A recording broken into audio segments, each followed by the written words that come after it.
আসসালামু আলাইকুম। দীর্ঘদিন পরে প্রবাস যাত্রা নামক আপনাদের যে অনুষ্ঠানটা আপনারা দেখতেন, সে অনুষ্ঠানে আমরা দীর্ঘদিন পরে যুক্ত হয়েছি। ইতিমধ্যে আপনারা জেনে গেছেন যে আজকে আমরা ইরাকের কুর্দিস্তান বা ইরাক সম্পর্কে বা ইরাকে আমাদের যে সমস্ত প্রবাসী ভাই বোনেরা আছে, তারা সেখানে কিভাবে বসবাস করেন বা জীবনযাপন করেন, এই প্রসঙ্গে আমরা আজকে আলোচনা করব। তো আলোচনার শুরুতে আমরা গভীর দুঃখের সঙ্গে জানাচ্ছি যে আমাদের একজন জুলাই যোদ্ধা এবং সে প্রতিবাদী কণ্ঠস্বর জনাব শরীফ ওসমান হাদি, তার লাশ সিঙ্গাপুর থেকে এসেছে, আপনারা জেনেছেন।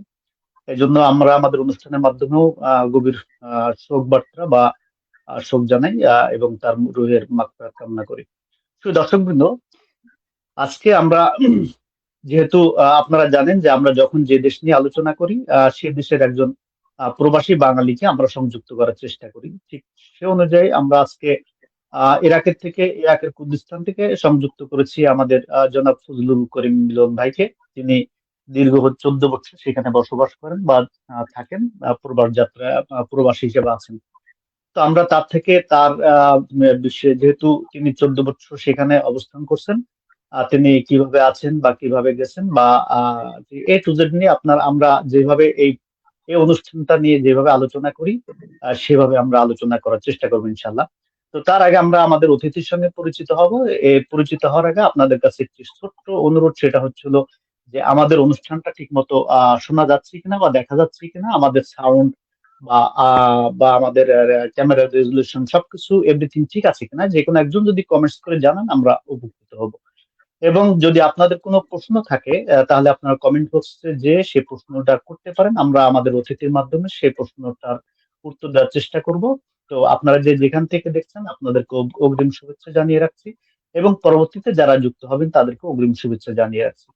আপনাদের কাছে আরেকটু অনুরোধ করব যে আপনারা যারা এই অনুষ্ঠানটি দেখবেন, অন্যের উপকারার্থে আপনারা অনুষ্ঠানটি শেয়ার করে দিবেন বা এই ভিডিওটি বা লাইভটি শেয়ার করার জন্য অনুরোধ জানাচ্ছি। শুধু দর্শক মন্ডলী, এখন আমরা আমাদের অতিথির কাছে যাব।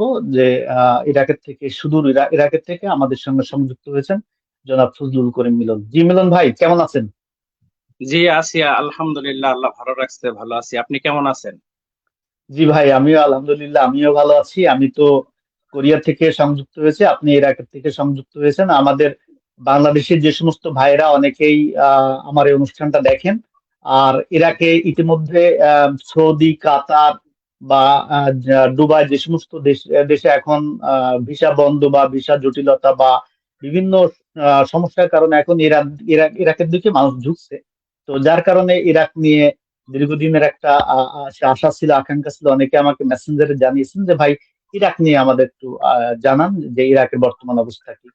তো যেহেতু আপনি দীর্ঘদিন আছেন সেখানে, আমরা অবশ্যই আপনার অভিজ্ঞতা থেকে জানতে চাইবো যে সেখানের পরিবেশ কি। আমরা আশা করবো যে আপনি সঠিক তথ্যটা দিয়ে অন্যকে সহযোগিতা করবেন। জি তো জি, অবশ্যই। মিলন ভাই, আপনি কত সালে ইরাকে বা কুর্দিস্তানে গেছেন? জি, আমি প্রথমেই বলে রাখি, আপনার লাইভ শোর মাধ্যমে, প্রবাস যাত্রার মাধ্যমে, আপনার যারা দর্শক আছে তাদেরকে সর্বপ্রথমেই সালাম জানাই, আসসালামু আলাইকুম। আমি ফজলুল করিম, ইরাকের কুর্দিস্তান থেকে লাইভে যুক্ত হয়েছি। মূলত আসলে বলে রাখি, আমি যেখানে আছি এটা ইরাকেরই একটা প্রদেশ, ইরাক কুর্দিস্তান। ইরাক কুর্দিস্তানে আছি। আমি 2011 সালে ইরাকে আসি। 2011 সালে আমি কুর্দিস্তানে আসি।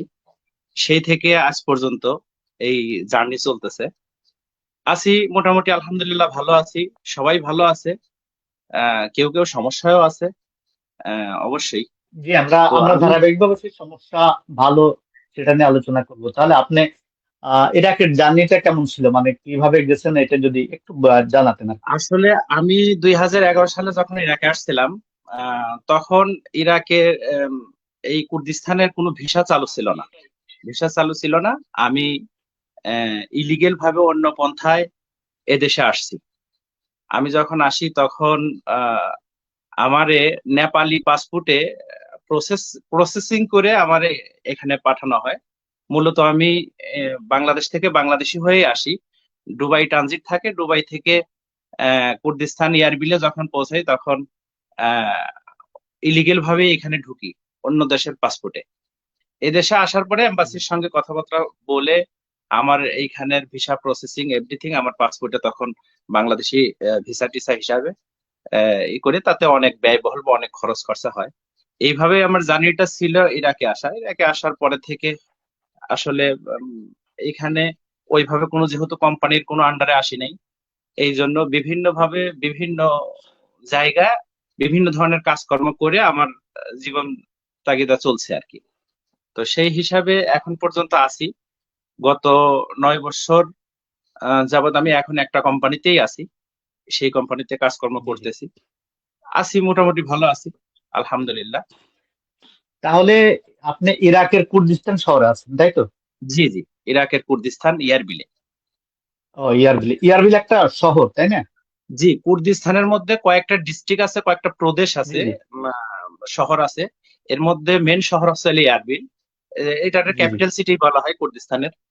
এছাড়া সোলেমানিয়া, দোহক, কারকুক বা আনুষঙ্গিক আরো কিছু ডিস্ট্রিক্ট আছে। জি তার মধ্যে এয়ারবিল হচ্ছে এদের ক্যাপিটাল, এখানেই থাকে। আসলে কুর্দিস্তানটা হচ্ছে হলো ইরাকের স্বশাসিত একটা দেশ। এরা এখনো স্বাধীন করে আসতে পারেনি। তবে এরা সুন্নি মুসলমান, শতকরা 80% সুন্নি মুসলমান, 20% আছে মাসিহি বা খ্রিস্টান, 5% অন্যান্য জাতি আছে। তো এই মিলে এখানের যারা সুন্নি মুসলমান, এরা খুবই আসলে খুবই ভালো, খুবই হেল্পফুল, খুবই আহ, মানে কেয়ার করে আমাদের, বা অনেক ভালোবাসে। বাংলাদেশি প্রবাসী যারা আছে, যারা এই দেশে কাজ করার জন্য আসছে, তাদেরকে অনেক ভালোবাসে। বা আসলে কুর্দিরা অনেক ভালো লোক, এখানে যারা আছে জি এরা জি। খুবই ভালো। এখানে কাজকর্ম চাহিদা আছে, নাই, মানে আপনার কোয়ালিটি বুঝে কিভাবে আপনি আপনার যোগ্যতাটুকু কি, কিভাবে আসলে আপনি কাজ করতে চান বা কি ধরনের কাজ আপনার ভালো লাগে, সেইভাবে আছে। জি আচ্ছা আচ্ছা।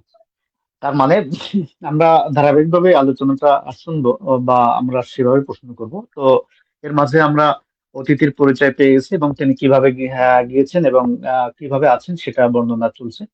তো ইতিমধ্যে যারা জয়েন করেছেন, আপনাদের কাছে অনুরোধ জানাচ্ছি আপনারা লাইভটি শেয়ার করে দিবেন। আর সবকিছু ঠিক আছে কিনা যে কোনো আরেকজন কমেন্টস করে জানান। আর যদি আপনাদের কোনো প্রশ্ন থাকে বা জানার কিছু থাকে, তাহলে আপনারা কমেন্টস বক্সে গিয়ে আমাদেরকে প্রশ্ন করতে পারেন। সেই প্রশ্নটি আমরা আমাদের সম্মানিত অতিথির মাধ্যমে জবাব দেওয়ার চেষ্টা করব। তো মিলন ভাই, আপনি আসলে আহ, যেটা আমরা জানি আর কি, সেটা হচ্ছে হলো ইরাকের অন্যান্য প্রদেশের মতো কুর্দিস্তান একটা প্রদেশ, বা এটা মানে স্বায়ত্তশাসিত একটা রাষ্ট্র, প্রদেশ বলতে পারি। বা এটা যেহেতু আলাদা হয়নি, বা আমরা রাষ্ট্র বলার কোনো সুযোগ নেই, তাই না? জি তো জি। সেই হিসেবে এই কুর্দিস্তানের থেকে তো আপনারা যদি ইরাকের অন্যান্য প্রদেশে যেতে চান, বা কাজে যেতে চান, বা অন্যান্য জায়গায় শিফট করতে চান, তাহলে সেটা কি সম্ভব কি সম্ভব না? আসলে কুর্দিস্তানের এরিয়ার মধ্যে, যেমন বললাম শুরুতেই, যে সোলেমানিয়া, দোহক, সোরান, অথবা আরো যে সমস্ত অঞ্চলগুলো আছে বা ডিস্ট্রিক্ট গুলো আছে, এই সমস্ত জায়গায় কুর্দিস্তানের মধ্যে আমি যে কোনো জায়গায় চাকরি বাকরি করতে পারবো, যাইতে পারবো, কাজের জন্য আসতে পারবো। এর ছাড়া যদি আমি বাগদাদ এরিয়ার মধ্যে যাই, ক্যাপিটাল রাজধানী যেটা ইরাকের বাগদাদ, বাগদাদে বসরা, কারবালা, নাজাফ ওইদিকে যাইতে চাই, তাহলে আসলে আমাদেরকে সেই যাওয়ার পারমিশন নাই। আমরা সেভাবে যাইতে পারি না। হয়তো কোনোভাবে আমরা গেলেও আমাদের আবার এই কুর্দিস্তানে রিটার্ন আসতে হলে ভিসা জটিলতা, একামার সমস্যা, বিভিন্ন ভাবে আমরা পুলিশের কাছে অ্যারেস্ট হইতে পারি, বা বিভিন্ন ভাবে আমরা হেনস্থার শিকার হইতে পারি। তো এর জন্য আসলে ওইভাবে কেউ যায়ও না। সবাই এর মধ্যেই সীমাবদ্ধ থাকে এবং এর মধ্যেই চাকরি বাকরি কাজকর্ম করে, এভাবেই চলে। একই জি। প্রশ্ন ইরাকের যেমন বাগদাদ শহর বা অন্যান্য শহর থেকেও, বা অন্যান্য স্টেট বা প্রদেশ থেকেও কি এভাবে আপনাদের এখানে আসা যাওয়া করা যায় কিনা? যারা যারা মূলত স্থানীয়, এখানের স্থানীয় লোকাল আহ ইরাকি, এরা আসতে পারে, এরা আসতে যাইতে পারে। তবে ইরাকিরাও, আমার যতটুকু জানা, ইরাকিরা যখন, যেহেতু তাদের দেশ, তারা ওইখান থেকে কুর্দিস্তানে আসতে হলে ওদেরও একটা পারমিশন, একটা কার্ড লাগে। সেই কার্ড দিয়েই ওরা চেকপোস্টের মাধ্যমে এইখানে ইন করে, এবং কি ওদের সেই মেয়াদ থাকাকালীন অবস্থায় এটা রেনু সিস্টেম করা হয়, বা ওরা আসে যায়, ওরা বাড়ি ঘর দৌড় করে, চাকরি করে ইত্যাদি, গভর্নমেন্টের যে সমস্ত কাজগুলো আছে সেগুলো করতে পারে, ওদের জন্য ঠিক আছে। হুম, কিন্তু আমরা যারা প্রবাসী বাংলাদেশি, ইন্ডিয়ান, নেপালি, হুম। পাকিস্তানি, এদের ক্ষেত্রে না, এদের ক্ষেত্রে কোনো এলাও নেই। আর তাছাড়া এদের ক্ষেত্রে কিছু আহ বাধা আছে বা নিয়ম কানুনের বিষয়টা আছে। জি জি। আহ, এছাড়া সু- এছাড়া জি জি। ইরাকে আপনারা জানেন কিনা, ইরাক বাগদাদের মধ্যে যারা বাংলাদেশি বা ইন্ডিয়ান পাকিস্তানিরা ছিল, তাদেরকে একামা রেসিডেন্সি কার্ড এটা ছিল না, চালু ছিল না, একেবারেই চালু ছিল না। গত 1 বছর, 1.5 বছর, 2 বছর যাবত ওইটা ওরা ওইখানে চালু করছে। তো ওইটা চালু করলেও ওই কার্ড নিয়েও তারা কুর্দিস্তানে ঢুকতে পারে না, এদেরকে অ্যালাউ নাই। আচ্ছা আচ্ছা। জি জি। সুদর্শক মন্ডলী, আপনারা অনেকে কমেন্টস করছেন, আমাদের সাউন্ড ক্যামেরা রেজুলেশন আমাদেরকে ঠিক মতো দেখা যায়, শোনা যায়, এই জন্য যারা আমাদেরকে এই বিষয়ে এই তথ্যটা দিয়ে সহযোগিতা করছেন আপনাদের সবাইকে আন্তরিকভাবে ধন্যবাদ জানাচ্ছি। আপনারা কমেন্টস করতে থাকুন। আপনারা যদি কোনো কেউ প্রশ্ন করে থাকেন বা আমাদের অনুষ্ঠান সম্পর্কে কোনো মতামত দিতে চান বা আমাদের যে কোনো বিষয় যদি কমেন্টসে লেখেন, আমরা একটা সময় গিয়ে আমরা আপনাদের প্রত্যেকটা কমেন্টস পড়বো। যে যে কমেন্টসই করেন, সেটা হোক পজিটিভ হোক নেগেটিভ, আমরা সেই কমেন্টস গুলো কে কি কমেন্টস করেছেন আপনাদেরকে জানিয়ে দিব। তো আপনারা কমেন্টস করতে থাকুন। আর বিশেষ করে অনুরোধ করছি, লাইভটা শেয়ার করে দিবেন। তো মিলন ভাই, আমরা আরেকটা বিষয় জানতে চাই, সেটা হচ্ছিল বিশেষ করে ইরাকে যেহেতু ইরাকের বিষয়টা আমরা জানলাম, ইরাকের মধ্যে যদিও কুর্দিস্তান, কিন্তু আমরা আজকে কুর্দিস্তানের বিষয়টা নিয়ে বেশি আলোচনা করার চেষ্টা করব। এই জি জি। কুর্দিস্তান বাংলাদেশের থেকে যাওয়ার ডাইরেক্ট কোনো ভিসা আছে কিনা বা কেমনে কি সিস্টেম যাওয়া যায়, এটা আপনার থেকে একটু জানতে চাচ্ছি। আসলে এ নাগাদ আমি 2011 সাল থেকে আসার পর থেকে মাঝখানে একটা শুধু ক্লিনিং কোম্পানির, সিটি ক্লিনিং কোম্পানির কাজের কিছু ভিসা হয়েছিল আজ থেকে 5-7 বছর আগে, 8 বছর আগে, বা 2011, 12, 13 সালের দিকে। তারপর থেকে কোনো ভিসা ছিল না। ওইটা লিগেল পন্থায় ওইভাবে ভিসা করা হয়েছিল, সিটি ক্লিনের মাধ্যমে বাংলাদেশ থেকে আনার জন্য আসছিল। তারপরে থেকে কোনো ভিসা ছিল না, একান্তই একভাবেই বন্ধ ছিল। এখনো কুর্দিস্তান থেকে সরাসরি কোনো ওয়ার্ক পারমিট ভিসা নিয়ে কোনো লোক কুর্দিস্তানে আসতে পারে না। তবে কুর্দিস্তানে হ্যাঁ আসতে পারে বা আসতেছে, এখন পর্যন্ত আসতেছে। কিছু ভিসা চালু আছে ভিজিট ভিসার মাধ্যমে, ভিজিটের মাধ্যমে এই আহ দেশে আসে। জি জি, এই দেশে ভিজিটের মাধ্যমে আসে, আসার পরে এইখানের যে লয়ার আছে তারা একটা কোম্পানির নামে কাগজ টাগজ রেডি করে ওইখানে ওদের স্পন্সর দিয়ে তখন ওদেরকে সাবমিট রেসিডেন্সি বা করার আর ওয়ার্ক কি। পারমিট হিসাবে পরিণত করে। সেই হিসাবে এখানে আহ তাদের ইনকাম কার্ড, থাকা, চাকরি বাকরি কোনো দিক দিয়ে কোনো সমস্যা হয় না। এইভাবে তার ইদানিং মানে কিছু আসতেছে। জি, তার মানে বাংলাদেশের থেকে কুর্দিস্তানে ওয়ার্ক পারমিটে যাওয়ার কোনো ভিসা নাই, কিন্তু জি দেখা না, যায় ওয়ার্ক পারমিটে কোনো ভিসা নেই। হ্যাঁ, কিন্তু আমরা তো দেখছি যে যায়, কিন্তু যারা যায় তারা মূলত টুরিস্ট ভিসায় যায় এবং জি সেখানে তারা একটা কোম্পানির আন্ডারে সেটা লয়ার ধরে তারপরে আর কি ওয়ার্ক পারমিট বের করে। জি জি, বের ওইভাবেই করে মূলত এরপরে এখন কিছু জি জি লোক এই যে এই 2025 সালে, 25 সালে মোটামুটি গত 3 মাস যাবত থেকে জি বেশ কিছু লোক এইভাবে এই দেশে আসছে। বেশ কিছু বলতে কি, অনেক লোকই আসছে বা এখনো জি। কিছু আসতেছে। জানি না 2026 সালে কি হবে, এই সিস্টেম চালু থাকবে কি থাকবে না জানি না। তাছাড়া আরেকটা বিষয় বলে কিন্তু এখন রাখি। পর্যন্ত সিস্টেমটা চালু আছে। জি জি, আরেকটা বিষয় বলি, কারণ এটা যেহেতু সবাই সতর্কতা, অনেকেই ইরাকের প্রতি এখন আসতে চাইতেছে, সেই হিসাবে অন্যান্য পন্থায় কুর্দিস্তানের লোক আসছে বা ইরাকের লোক আসছে, সেটা হচ্ছে হলো ইলিগেল ভাবে। বাংলাদেশ থেকে জি দুবাই ভিজিটে আসছে, দুবাই থেকে ইরান হয়ে, ইরান থেকে বাই পথে আপনার বাংলাদেশ থেকে শ্রীলঙ্কাতে, শ্রীলঙ্কা থেকে ইরানে, ইরান থেকে বাই পথে কুর্দিস্তানে অথবা বাগদাদে অনেক লোক এইভাবে আসে। তবে এটা খুবই ঝুঁকিপূর্ণ। আম, রাস্তায় যেহেতু রিস্কি, কোনো এক ধরনের কথায় রিস্ক। সমস্যা হইতে পারে। জি জি। হুম। তো ভাই, যারাই ট্যুরিস্ট ভিসা যে ওইখানে অবশ্যই লয়ার ধরে যারা ওয়ার্ক পারমিট বের করে, তো ওয়ার্ক পারমিট বের করার পরে অবশ্যই তাকে যে কোনো একটা জায়গায় কাজ করতে হবে, তা না হলে তো তার টিকে থাকা মুশকিল, তাই না? তো অবশ্যই কাজটা কি অবশ্যই। অ্যাভেলেবেল আছে কিনা? জি জি, এখন কুর্দিস্তানে আসলে দুইটা মৌসুম, দুইটা মৌসুমের শীতের মৌসুমে আসলে শীতের সময় এখানে বৃষ্টি হয় প্রচুর। তো বৃষ্টি বা শীতের জি সময় ব্যবসা বাণিজ্য কাজকর্ম সবারই একটু ডাউন থাকে। সেই হিসাবে চাকরি বাকরি পাইতে একটু কষ্ট হয়। বিশেষ করে নতুন যারা, তাদের জন্য তো নাই, কারণ তারা ভাষা জানে না, রাস্তাঘাট চিনে না, কথা বলতে পারে না, এদেশের সাথে তাল মিলিয়ে চলতে পারে না। এই কারণে তাদের জন্য চাকরি বাকরির খুবই সমস্যা হয়, বা চাকরি বাকরি অনেকটাই কম। তাছাড়া অন্যান্য সময়, অন্যান্য সিজনে হ্যাঁ মোটামুটি আছে। আহ, যে কোনো ওয়েতে মানুষ এখানে জীবন আহ, তা- চালানোর জন্য অনেকভাবেই কাজকর্ম করতেছে। কেউ, এক তবে কথা, কেউ সাধারণত কেউ বসে বাংলাদেশিরা থাকে না বা কাজের না হাহাকার নাই, বসে থাকে না, কোনো না কোনো ভাবে এখানে কাজকর্ম করে, একটা জব মোটামুটি ভালো আছে। করে। জি তাহলে সে কাজগুলো মানে বেশিরভাগ আমাদের বাংলাদেশি প্রবাসীরা কি কাজ করে বা ওইখানে কোন কাজের চাহিদাটা বেশি? জি, মূলত বাংলাদেশিরা এইখানে 50% বাংলাদেশি, নেপালি বা পাকিস্তানি, এরা সাধারণত ক্লিনিং কাজটাই করে। যেমন আপনার জি, সুপার শপ, সুপার মার্কেট, কোনো মল, এই সমস্ত ক্লিনিক, ক্লিনিক্যাল, মেডিকেল ক্লিনিক, আপনার যে কোনো অফিস ক্লিনিক, ক্লিনিয়ার, বিভিন্ন ভাবে এইভাবে ক্লিনিয়ারের কাজ করা 50% লোক করে। 20% লোক আপনার আহ, ব্যবসা বাণিজ্য করে। এখানে ব্যবসা করার সুবিধা আছে অনেকভাবে। আপনার বাংলাদেশিরা অনেক দোকানপাট দিয়ে বা বিভিন্ন ধরনের ব্যবসা বাণিজ্য করে। কেউ আছে ফুটপাতে ব্যবসা করে, কেউ আছে খেলনা তা- বিক্রি করে। তার মানে ব্যবসাও করার সুযোগ আছে, ব্যবসা করার জি সুযোগ জি, থাকে। এখানে ব্যবসা করার সুযোগ আছে।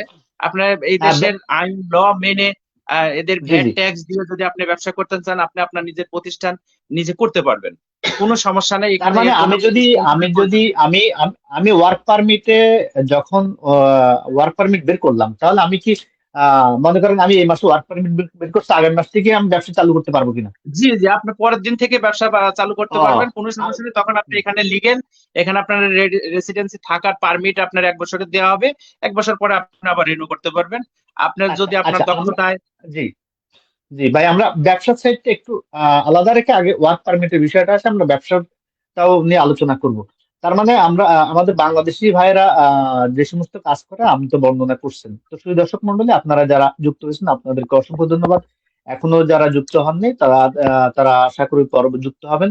তবে যারা যুক্ত হয়েছেন তাদের কাছে আবার অনুরোধ করি আপনারা লাইভটি শেয়ার করে দিবেন যেন অন্যরা দেখতে পায়। আর যার যে প্রশ্ন আছে অথবা অনুষ্ঠানটা সম্পর্কে, সেটা হোক নেগেটিভ হোক হোক পজিটিভ বা উৎসাহ ব্যঞ্জক, আপনারা যে যে কমেন্টসই করেন না এখন, আমরা একটা সময় প্রত্যেকের যে যে কমেন্টস করেছেন আপনাদের সেই কমেন্টস গুলো পড়ে আমরা জানাবো। আর যদি কোনো প্রশ্ন থাকে সেই প্রশ্নটার উত্তর ইনশাল্লাহ আমরা আমাদের সম্মানিত অতিথি, আজকের অতিথি জনাব ফজলুল করিম মিলন ভাই থেকে আমরা সেই অ্যান্সারটা নিয়ে আপনাদেরকে দেওয়ার চেষ্টা করবো। তো মিলন ভাই, যারা এ যাবৎকাল যারা গেছেন বা যেহেতু সরাসরি ওয়ার্ক পারমিট বাংলাদেশ থেকে নাই, তবে একটা সুযোগ আছে, যারা টুরিস্ট ভিসায় যেতে চায় তারা গিয়ে ওইখান থেকে ওয়ার্ক পারমিট বের করে এরপরে কাজ করে, এবং কি কাজ করে আপনি সেটা বর্ণনা করলেন। তো মিনিমাম একটা বেতন কেমন ওইখানে, মাসিক বেতন কেমন? জি, এইখানে আসলে বিভিন্ন আপনার কোয়ালিটি কাজের, আপনার এক্সপিরিয়েন্স অনুসারে সাধারণত বেতন হয়।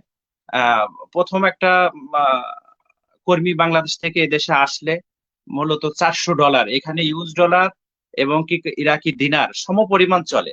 আপনি এভেলেবেল ইউএস ডলার এবং এভেলেবেল ইরাকি দিনার এখানে সচল আছে। তো সেই হিসাবে যারা বিভিন্ন কোম্পানি, দোকান বা রেস্টুরেন্ট বা যে সমস্ত কাজকর্ম করে, এদেরকে আসলে ওই ডলার হিসাবে বেতনই করা হয়। অনেকে দিনার দেয়, দিনার দিলেও দিনার থেকে আবার ডলারে কনভার্ট করা হয়, এইভাবেই হয়। তবে মিনিমাম স্যালারি $400। $400 আপনার স্টার্টিং থেকে, $400 স্যালারিতে, $400 আপনি স্টার্টিং এ শুরু করতে পারেন। তারপরে আপনার আপনার কাজের দক্ষতায়, আপনার ভাষায়, আপনার আস্তে আস্তে বেতন বাড়তে পারে। জি ভাই, একটু ডিস্টেন্স হয়ে গেছিল। হ্যাঁ, বলেন এবার, জি। জি, আমি বলতে চাচ্ছিলাম যে এখানে যারা নতুন আসে, আসলে তারা তো জি, ওই হিসাবে ভাষা জানে না, কাজকর্মের অভিজ্ঞতা থাকে না। তো মিনিমাম স্যালারি $400 হয়। $400 থেকে শুরু হয়। আপনার এদিকে অনেক আছে, 500, 600, 700, 800, যার যার অভিজ্ঞতা বা কাজের এক্সপিরিয়েন্স হিসাবে তখন তার তার সেই বেতনগুলো আস্তে ধীরে হয়। তবে 400 মানে ইউএস মানে ডলার মানে শুরু। মানে 400-র নিচে বেতন নাই? 400-র নিচে আছে অনেকে, যে সেই ক্ষেত্রে ডিউটি কম আছে, পার্ট টাইম টাইপের কাজকর্ম হয়। আচ্ছা, আচ্ছা, হয়তো আচ্ছা। দেখা গেল যে আমার ফুল মানে টাইম মানে কাজের আমি প্রয়োজন নেই। আমি আমি মি- আমি মিনিমামটা এভারেজে 400 ধরতে পারি। জি জি, $400, এ- 400 এটা ইউএস ডলার। $400 কি, অর্থাৎ ইউএস ডলার, রাইট? হ্যাঁ, জি জি, 400। 400 এখন ইউএস। 400 ইউএস ডলারে কত হয় শুধু দর্শক মন্ডলী আপনারা সেটা হিসাব করে নেবেন। তার মানে সে এরপরে যার যেমন অভিজ্ঞতা, যে যেমন কাজে পারদর্শী, তার কম বেশি হতে পারে, তাই তো? জি জি জি হুম। আর একটা বিষয় হচ্ছে হলো, এই $400 পাওয়ার পর আমরা 400 ধরি, বাদ বাকি ওভার টাইম বা কার কেমন বেতন হবে আমরা এটা নিয়ে আলোচনা করি। এই 400 বেতনে ইরাকে সিস্টেমটা কি, মানে থাকা খাওয়া যেমন সৌদি আরবে জি জি। কোনো থাকা মালিক আছে? খাওয়ার সিস্টেম জি হচ্ছে হলো, আপনি যেই দোকানে চাকরি করবেন, যারা দোকানে সাধারণত চাকরি করে, রেস্টুরেন্টে যারা চাকরি করে তাদের ওইখান থেকে আসলে খাবার দাবার হয়। যারা শপিং মলের ক্লিনিয়ার অথবা বিভিন্ন হসপিটাল ক্লিনিয়ার, অথবা আহ, কোনো একটা কোম্পানির ক্লিনিয়ার বা কোম্পানির যে কোনো সাইডের কাজ করলে তাদেরকে ক্যান্টিন আছে। সেসব ক্যান্টিন জি থেকে তারা এক বেলা দুই বেলা খাবার পায়, হয়তো এক বেলা রান্না করে খাইতে হয়, অনেক জায়গা ফুল টাইম খাবারও তাদেরকে দেওয়া হয়। ম্যাক্সিমাম শতকরা আপনার 70% লোক যেইখানে চাকরি করে সেইখানেই খায়। 30% লোক সেখানেই যারা খায়। বাহিরে কাজ করে, কোনো মালিকের আওতায় থাকে না, তারা নিজেরা রান্না বাড়া করে খায় বাসাতেই। এইভাবেই খাওয়া দাওয়ার সিস্টেম।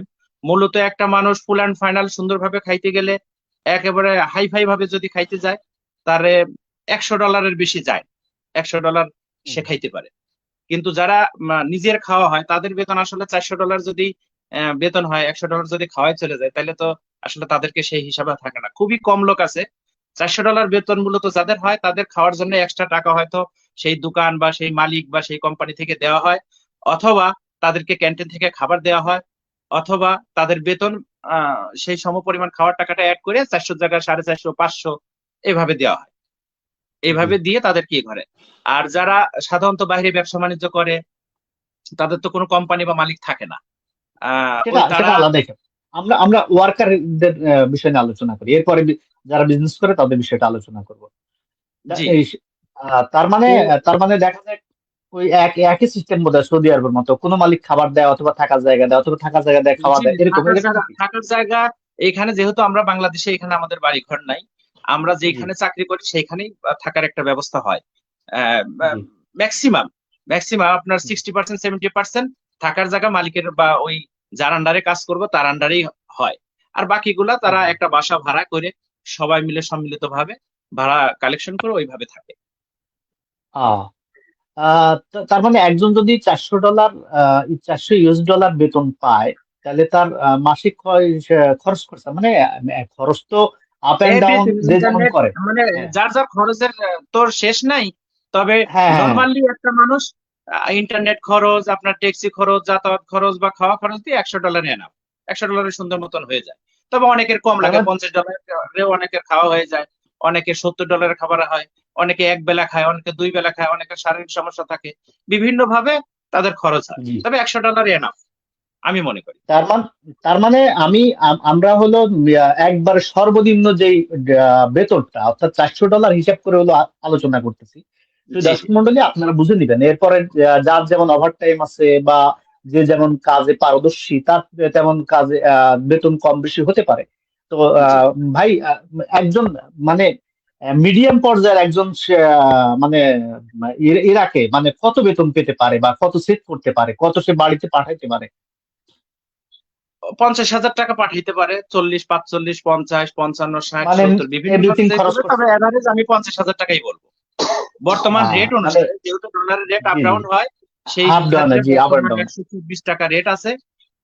ওই জি। হিসাবে আপনি 50,000 টাকা পাঠাইতে পারেন। তো আমার কাছে তো মনে হচ্ছে ভাই, এটা তো সৌদি বা কাতার, দুবাই, এই এই সমস্ত জায়গার যাওয়ার চাইতে মনে হয় এখানে বেতনটা অবশ্যই, সে একটু ভালো, অবশ্যই অনেক ভালো। ডেফিনেটলি এখানে অনেক ভালো। মিডিল ইস্টের মধ্যে আমার আমার ব্যক্তিগত তথ্য থেকে আমি বলছি, বা আমার ব্যক্তিগত পছন্দ থেকে আমি বলছি, যে না, আপনি মিডিল তো ইস্ট, সৌদি দীর্ঘদিন আরব, আছেন, কাতার, আর কুয়েত। দীর্ঘদিন বলতে 2-1 বছর না, প্রায় 14 বছর আছেন, তো জি এই জি জন্য তো আপনার দেখা এবং জানা, এবং ওইখানে যেহেতু এখন অবস্থান করছেন, আপনি তো ভালো জি জানবেন। জি। আমি আমি বলে রাখি, এর আগেও আমি আরো দুইটা দেশে কর্মী হিসাবে কাজ করছি। সৌদি আরবে আমি 5.5 বছর ছিলাম। আমি জি মালয়েশিয়াতে ছিলাম অনেক দিন, মোটামুটি 2 বছর মতো। এখন এইখানে আছি। তবে আমার যতটুকু জানা, বা আত্মীয় স্বজন, বন্ধু বান্ধব বিভিন্ন দেশে যারা থাকে বা শুনি, তার থেকে আমি মনে করি যে কুর্দিস্তান বেটার। কুর্দিস্তান আমার জন্য বেটার, বা ব্যক্তিগতভাবে আমার খুবই পছন্দ। যে অনেক ভালো একটা দেশ, এদের হেল্পফুল, এদের আপনার ব্যবহার, এদের চলা ফেরা, এদের আচরণ অনেক ভালো। আপনার কোনো কর্মীর বেতন কেউ এখানে মানে আছে না, বিভিন্ন দেশে কাজকর্ম করলে বিভিন্ন কোম্পানিতে ঠিক মতন বেতন দেওয়া হয় ঘোরাঘুরি না, করে, ঠিক মতো বেতন দেওয়া ঘোরাঘুরি হয় করে না। না। জি জি জি কিন্তু এইখানে জি আপনার কোনো নেই। আপনার যদি কোনো কোথাও চাকরি করেন, 2 দিন চাকরি করছেন, আপনার 2 দিনের জি। বেতনের হিসাব করে আপনার টাকা পেমেন্ট করে দেবে। আপনার যদি মাশাআল্লাহ, অনেক কোথাও ভালো। চাকরি গেছেন, কোথাও চাকরি জি। করতেছেন, 10 দিন চাকরি করছেন, আপনার আর এখানে কোনো কারণে ভালো লাগতেছে না বা আপনি এখানে আসলে টিকতে পারতেছেন না, আপনি চলে রাইট আসবেন, ভাই, আপনার এই মালিককে জিনিস বললে। এইখানে একটু হিট করি, এখানে একটু হিট করি।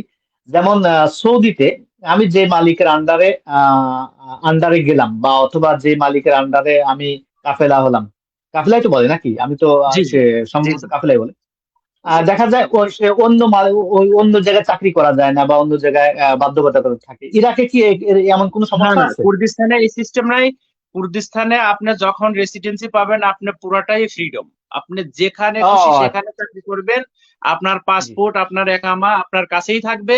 কোনো মালিক বা কোনো কোম্পানির আন্ডার জমা দেবে। তবে হ্যাঁ, কিছু কিছু বড় বড় কোম্পানিতে পাসপোর্ট ওরা জমা রাখে, যখন আপনি চাকরি করতে চাইবেন না, রিজাইন দিবেন, তখন আপনার পাসপোর্ট আপনাকে রিটার্ন তার দেওয়া হবে। মানে তার মানে আমি যদি মনে করি যে এই কোম্পানিতে আমার বেতন কম, অথবা আমার শারীরিক পরিশ্রম বেশি হচ্ছে, বা যে কোনো জি একটা কারণ হতে পারে, যে কোনো জি। কারণে যে কোনো মুহূর্তে আমি অন্য কোম্পানিতে শিফট করতে পারবো, বা অন্য হ্যাঁ চয়েস হ্যাঁ, মতো কোনো একটা ব্যাপার কোম্পানিতে না, যেতে আপনি অন্য পারবো। কোথাও চাকরিতে আপনি আচ্ছা যাইতে আচ্ছা, পারেন। এটা তো অনেক ভালো একটা ব্যাপার। হুম। যাক, এটা আমরা ক্লিয়ার হয়ে গেলাম। শুধু দর্শক মন্ডলী, আমরা যেভাবে প্রশ্ন করি, আমরা আশা করি যে আপনাদের আর কোনো প্রশ্ন থাকার কথা না। তারপরও যদি প্রশ্ন থাকে, অনেকে প্রশ্ন করছেন, যেমন এমডি শরীফ মৃধা প্রশ্ন করছেন 2-3টা, আমরা আপনার প্রশ্নেরও অ্যান্সার দিব। তবে প্রশ্ন উত্তর পর্বে আমরা আসবো। আমরা আগে মূল আলোচনাগুলো শেষ করে নিই।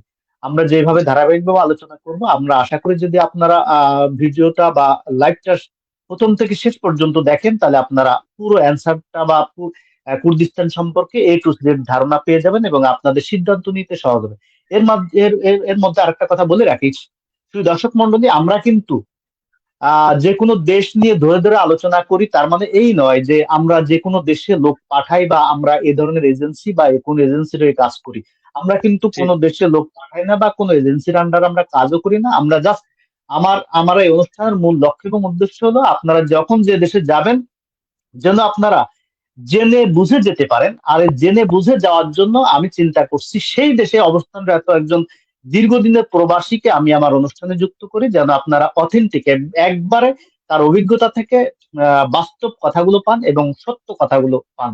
তো সেভাবে কিন্তু আজকে আমাদের মিলন ভাই, উনি অনেক কষ্ট করে, এবং যেহেতু আজকে ছুটির দিন ওনার, উনি সেই ছুটির দিনটা বাইরে ব্যয় না করে আপনাদেরকে সময় দিচ্ছেন। এই জন্য ওনাকে আবার আন্তরিকভাবে কৃতজ্ঞতা জানাই, এবং আমরা আশা করব আপনাদের উপকার হবে।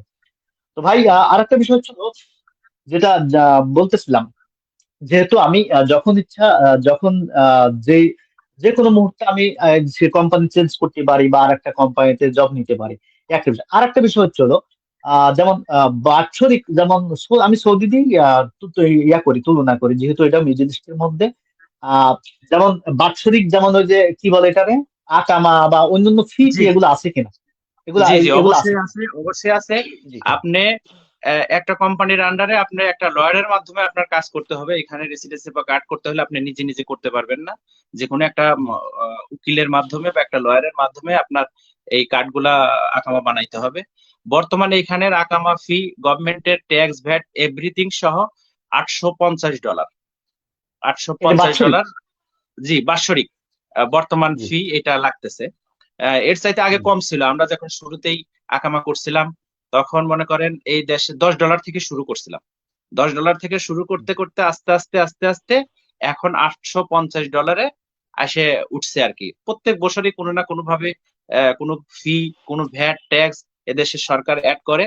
আম, এই কারণে এখন আসে $850 প্রতি বছরে আপনার একামা ফি দিতে হয় উকিলরে। দিলে জি পরে উনি করে দেয়। আপনি যদি মনে করেন যে আমার এই উকিল বা আমার এই লয়ার আসলে আমার কাজ ঠিক মতন করতেছে না বা লেট করতেছে, অথবা সে আমার কাছ থেকে পয়সা বেশি নিচ্ছে, আপনি চাইলে পরের বছর ওই উকিলের সঙ্গে যোগাযোগ ছাড়াই আপনি অন্য যে কোনো একটা কোম্পানি বা যে কোনো একটা উকিলের সঙ্গে কথা বলে আপনার আকামা রিনিউ করে নিতে পারেন। এতে কোনো বাধ্যবাধকতা নেই। আপনি দেশে যাবেন, দেশে যাইতে হইলে জি আপনার কোনো উকিলের বা কোনো কোম্পানির বা কোনো লোকের পারমিশন নিতে হবে না। পাসপোর্ট আপনার কাছে, একামা আপনার কাছে, আপনি টিকিট কাটবেন আর আপনার বাড়ি চলে যাবেন। একটা বছর আচ্ছা আপনার একামার ডেট আছে, আপনি একটা বছর দেশে থাকবেন। একামা শেষ হওয়ার আগের দিন আপনি আবার কুর্দিস্তানে ঢুকে যাবেন, চলে আসবেন, আপনার কোনো বাধা নেই, কোনো ধরনের কোনো সমস্যা নেই, আচ্ছা কোনো আচ্ছা। কৈফিয়ত নাই। যেমন তার সৌদি মানে আরবে আপনাদের ছুটিতে যাইতে হইলে জাওয়াজাত থেকে ছুটি পাস করায় নিয়ে যাইতে হয় বা ই করতে হয়, এখানে এই ধরনের কোনো সিস্টেম নাই। এটা সম্পূর্ণই পুরো ফ্রিডম স্বাধীনতা এবং আছে। European system. ইউরোপিয়ান সিস্টেম যেভাবে মূলত হয় সেভাবে ইউরোপেও অনেক সময় অনেক কোম্পানির বাধ্যবাধকতা থাকে, অনেক দোকানে চাকরি থেকে আপনি যখন চাইলেই যাইতে পারেন না। কিন্তু এখানে আপনার কোনো বাধা বিজ্ঞপ্তি নেই, আপনার যখন খুশি তখন যাবেন, যখন খুশি তখন আসবেন। আপনি বছরে যদি 5 বারও আপ ডাউন করেন, আপনাকে কেউ না করবেন না, আপনার টাকায় আপনি যাবেন। এখানে কোনো ই নেই। তবে হ্যাঁ, তার মানে যে এটা সমস্ত তো কোম্পানিগুলো আছে, জি যে সমস্ত কোম্পানিগুলো আছে এই কোম্পানিদের একটা রুল আছে, আপনি যদি প্রতি 1 বছর অন্তরে যান তখন দেখা যায় সে একটা টিকিট আপনাকে দিবে, বা 2 বছর অন্তর গেলে পরে আপনার আপ ডাউন টিকিট কোম্পানি দিবে। আবার কোথাও আছে কোনো কোম্পানি কোনো টিকিট আপনার বহন করবে না, আপনার একামা বের করবে না, আপনার টাকা আপনার করতে হবে। যেহেতু আপনি ফ্রি, আপনি কোনো কোম্পানির আওতায় আপনি এই দেশে আসেন নাই, কোনো ভিসা নিয়ে আপনি এই দেশে আসেন নাই, সেহেতু আপনারটা আপনারই বহন করতে হবে, আপনারই সেভাবে চলতে হবে। এটা তো বাস্তবে আপনি যেভাবে বলছেন আসলে আমার কুর্দিস্তান সম্পর্কে এত সুন্দর ধারণা ছিল না। এটা তো বাস্তবিক অন্যান্য আমাদের যে সমস্ত দেশগুলো আছে যেমন সৌদি, কাতার, দুবাই, এই সমস্ত দেশ থেকে হাজার গুণে ভালো। জি জি, আমি আমি আমার আমার কাছে কাছে মনে হচ্ছে যে ব্যক্তিগতভাবে আমি মনে করি যে অনেক ভালো। আমি 14 বছর এখানে আছি, আমার আরো 2টা ভাই এখানে আছে, আমার বোনের জামাই আছে, ভাই ভাতিজা সহ আমি আমার এলাকার আম, আহ, প্রায় 30 জন আছি এইখানে। বা তারা মাশাআল্লাহ সবাই, আমি ভাই। সর্বপ্রথম আসছি, আমার পর পর এরা সবাই আসছে। তো মোটামুটি ভালো বলেই আছে এবং ভালো বলেই আসছে, বা থাকতেছে। তার মানে এই না তার যে মানে আমি যে আপনার কথাটাই বলি, যে আমি কোনো এজেন্সি না বা কোনো লোক এই দেশে আনি না, হয়তো এই দেশ সম্পর্কে এত সুনাম করতেছি, হয়তো আমি ভিসার ব্যবসা করি বা আমার কাছে কেউ পাসপোর্ট দিলে আমি নিয়ে আসবো না, আমি এইগুলা করি না। আমি হ্যাঁ, লোক আনি নাই তা না, আমি কোনো লয়ারের মাধ্যমে লোক আনছি, যেটা আমার একান্তই রিলেটিভ, আমার ভাই, আমার ফ্যামিলি, আমার আত্মীয় স্বজন, তাদের চাকরির তাগিদে, তাদের জীবিকার তাগিদে আমি তাদেরকে এখানে চেষ্টা করে নিয়ে আসছি। কিন্তু জি এছাড়া জি জি পরবর্তীতে আমি কোনো একটা লোক বাইরে থেকে দালালি করে বা আদম ব্যবসা করে কোনো লোক আমি এদেশে আনি নাই বা আনিও না, আনবো না। জি জি জি।